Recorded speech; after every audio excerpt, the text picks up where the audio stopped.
You were born what defeat would bring. Welcome back to the channel, everyone. This past 2 weeks has been very crazy in the FGC, going from combo breaker to announcements to leaks, and then also you have the great drought of Tekken news.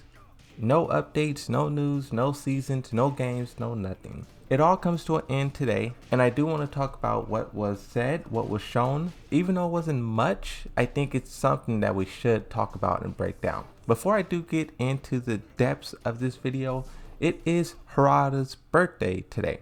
If you have a Twitter or whatever social media account, send Harada some love.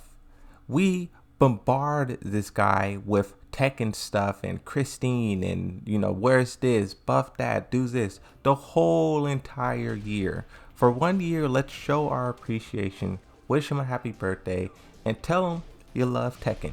That would definitely put a smile on his face, right? One thing also about Twitter as well, I can't help but mention all the people who is just looking at Street Fighter 6 and their stomachs is just twisting. One from Knee, Ken, blah blah blah, Chung-Li, blah blah blah. I just envy you guys talking about Street Fighter 6 because we can't talk like that. I hope we talk about Tekken 8 someday. You can see the rest of the screenshots here, but I don't know. Harada already said he doesn't want to compete with Street Fighter 6, so I think 2022 will be the year of Street Fighter, and then maybe even the first half of 2023, but then after that, maybe next E3 or Summer Games Fest will be Tekken. But that's my predictions for Tekken 8. Let's get into the actual Tekken Bloodline news. To see Harada-san, good to see you, my friend. Hope he's also working on another Tekken game, but he is an icon in the fighting game community and a badass in his own right. Now, we got a little, I guess I'll call it a trailer just to make it simple, but it really is like an interview where Harada is talking about Tekken Bloodline. Now, my coverage of Tekken Bloodline is going to have to be something unique because this show is copyright claimed. I tried to upload the interview and that got claimed. I tried to upload the original trailer back in March, it got claimed. I do want to do some breakdowns of the show, but it's going to have to be unique in a way to where the algorithm doesn't pick it up and flag it.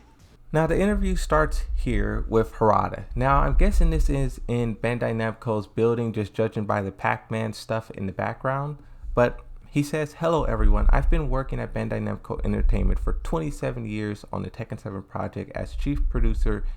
Today we'll be showing some never before seen clips of Tekken Bloodline Geek Week." I don't know if it's just this trailer, but the animations look a little bit more defined. I guess they're still going through and they're polishing things, but it looks a little bit precise here. Jun Kazama charges at Jin. Oh, he gets scared. He gets scared. This shot here of Jun Kazama is kind of creepy. This kind of reminds me of Harada's picture probably like a year ago, but he had the super up close picture of Alyssa. Her eyes was kind of spread apart just like this one. Jun does some sort of somersault kick at Jin, and then it cuts back to Harada. The anime shows things from the original story that until now have only been written down in words, and I feel like that's so much of the Tekken lore. So much lore has been written down instead of shown to us. Just off the top of my head, Gigas having this feud with Jack and the Mishima Zaibatsu and G Corporation being locked in this kind of cold war. These are things that we read. We never really get to see it. At least with Tekken 3, we will be able to now. Things like Jun Kazama's story, who's Jin Kazama's mother, and what it was like for those two living in Yakushima. Now here we get some combat. I'll try to show a little bit of it, but I really don't want the algorithm to pick up on it. You can see the block animation right there. Boom, block stun. I love this block effect is the same exact thing that happens in Tekken. If you go to the game and you block, this effect happens. Very good detail there. Jun Kazama, since she was defeated by Ogre, people kind of view her as one of the weaker Mishimas. Well, she's not really a Mishima, but you get my point. But here, I like how she's like, it shows her that she's good. It shows that she's skilled, that she's talented. She's outclassing Jin here, if she really wanted to, she could destroy him in this instance. And you could tell how much Jin has to learn, how far he has to progress. This is what really makes me interested about the whole Ogre versus Jun, is because I want to see, we know Jin beats Ogre, but I want to see how close that battle was between Ogre, because that will give us some kind of idea of how canonically strong she is. Now here it skips to their like city down. I'm guessing this is a little bit later, and let me just say, I love the way that Jun looks here. I know a lot of people was talking about the animations. Is in Eris on Twitch, he says he hates anime, and what I think about that, he specifically says when they turn your favorite show into an anime, he doesn't like it. And when he says these things, to me, it seems like he's taking shots directly at Tekken without saying it. It says also what kind of conversations they had. The reason why I think he's bringing this up is because I think we'll get a little bit more of personality for Jun Kazama. We'll get a little bit more character, a little bit more insight onto what she thinks and what she's like. Because everything we know about this character is kind of made up in our own minds, made up in our own heads. So this show will tell us what she is and what she is not. I was asked what I would have to say to Jin Kazama if he really existed in real life. And that one thing would be, I'm sorry for always putting you through so many terrible things. And then on the side here, it shows never before seen footage of Jin getting 3v1 by those kids. He's getting beat down right here. This show looks like it's gonna be so dope, and the reason why I'm not really upset, because I know a lot of people probably could be upset, like, oh, we didn't get this, we didn't get that. To me, I'm just happy to be able to see what comes next. To give you guys sort of a sneak peek at the content I have coming up, I went back and I watched the old Tekken anime from like the 1980s or 90s. I can't remember what exactly, but I watched that. I did a full breakdown. You guys will see that in a couple days, but I'm very excited and just interested to see more of the Tekken lore, the Tekken world. So the Tekken series has continued for a long time. The longest continuously recorded video game story is Tekken. That is a magnitude of story we have here. Now, he's bragging about story and this and that, but Tekken has a lot of plot holes, and Tekken has a lot of loose ends. Like Jun Kazama, Azel, Tekken 6 and the whole war plotline. Like, even though it's one of the longest running game franchises, it definitely suffers for that as well. Because back then, story and all these things wasn't fully fleshed out. You could just say something in a video game and then let people wonder. But now people want more. People want answers. To give them the benefit of the doubt, right? You can't foresee the future. So they had no idea the story would end this way or would be this way 27 years later. But the interesting thing is they're going back and they're trying to do these shows and they're trying to do what they can to fix it. That's all you can do, right? If something turns out differently, all you could do is go back and try to fix it, right? Now, this part of the trailer or the interview is very interesting. I think this is Kazuya, but also it could be Jin. It's hard to say. Just going, well, I'll let you guys decide. Is this Jin or is this Kazuya? Because the white here says Kazuya. The gloves says Kazuya. But the stature of the body, the hair to me says Jin. What do you guys think? Also, this is definitely Heihachi's face in the background. You can tell by the eyebrows, and then the forehead has some wrinkles. But what confuses me is his eyes start to glow there. What this probably could be is like maybe 2 or 3 episodes into the show where Jin hates Heihachi, and then this could be sort of a point in there where he's thinking about Heihachi and he's thinking about what he's done to him, and then this is like a flashback or some cinematic. So I think this is a little bit further into the story. One thing I want to say too, I wonder if we'll see the moment when Jin gets the gloves. He starts off without all the cool gear. I wonder if we'll see who gives it to him, where he gets it from. I think that would be really cool, and it kind of could be an iconic moment if it's done right. And that story is finally being turned into a series for the first time. I believe the original fans of the story, and for the new people watching the anime, people will be able to say, I see, that's the backstory.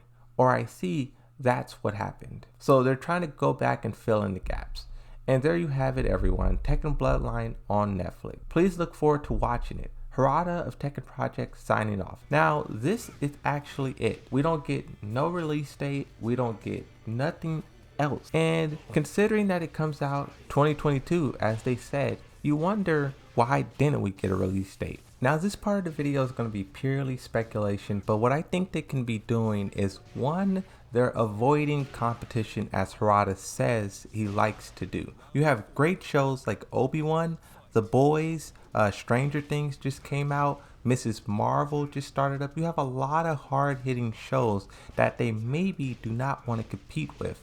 And also what I think they're doing, if you think back to Arcane 2021, that show released in October and November. So that perfectly sets up a timeline to, one, avoid all these heavy shows that everyone is watching and trying to juggle already. And then two, you have Evo in August, which is right before when Netflix likes to show their new shows, right? And I think that show will be their big reveal, their big announcement for this year.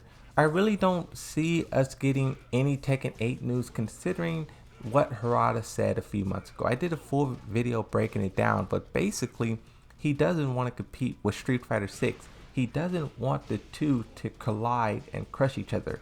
And back when he first said it, I was like criticizing it, but I think now, I would say he's doing the right thing. Seeing how Street Fighter, that game looks, it definitely gives them more time to work and adjust their game, but also I think the two would end up crushing each other if they both came out and was marketing at the same time.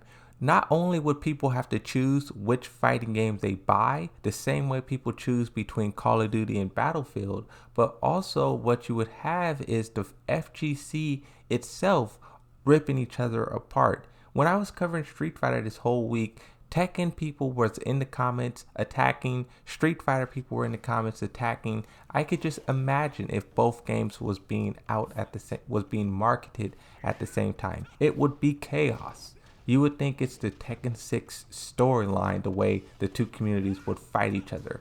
But that's what I think is going to happen. At EVO, we'll get Tekken Bloodline, the release date, we'll get a trailer, and then October, November, we can see it being released. And then Street Fighter 6, possibly at EVO, I'm not sure. They said a couple months, so that could mean anything. But then at the start of the new year, it will be Street Fighter 6 releasing, and then Tekken 8 being announced this time next year, and then Tekken 8 possibly releasing, if we're lucky, fingers crossed, that same year. If not, next year. But that's my prediction, purely speculation on the timeline. But that's going to be it for this one. I just want to talk about this and break it down because even though it's not much, it's something, right? It's something. We know the gears are turning there, but it's really about being smart. You can't just bomb rush the market because it backfires. Like he said, when you compete with the wrong companies or wrong franchises, they collide, they crush each other.